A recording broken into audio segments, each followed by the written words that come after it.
Let's begin. So the story is called A Very Large Bird. It's by Mohan, who was as a security guard. So I work for a security firm where I've been stationed somewhere in the west of Singapore to oversee the security of the place. I've been in this line of work for almost 10 years now. As far as the supernatural is concerned, let's just say I've had my fair share of strange occurrences. You talk about smell. I've been in situations where I suddenly smell something sweet, like the smell of Frangipanis. And you know what they say about that? It means that there's a Pontianak nearby. Laughter, I've also heard before. In the Benoit area, particularly famous for such sightings, usually if you ask other security guards, they will say they hear things, but not many can say that they saw any hantu with their own eye. I was fortunate or unfortunate to see one, but this is not like how you imagine it to be. I was doing my rounds, and like I said, I heard this laughter, screeching from one side of the building and moving very quickly to the back. I followed the sound, and to be honest, I wasn't afraid. I was more curious. I radioed back to the guardhouse and asked if I had seen or heard anything.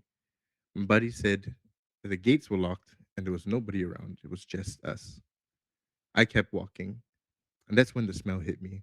It was intoxicating. That's the best I could describe it.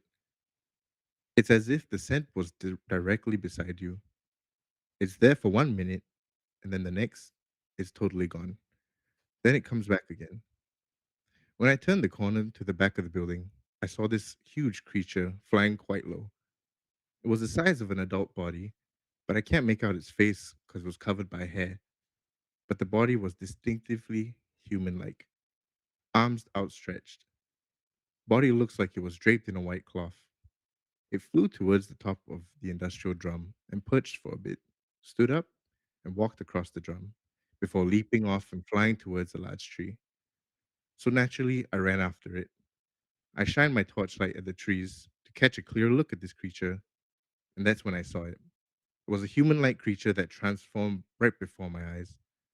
By the time I got to the tree, the creature had fully transformed into a bird, but it was very large bird, nothing like I've seen before. It observed me for a few minutes as I looked up, and it flew towards me, past me, and out of the factory. What did you find? You are listening to Supernatural Confessions.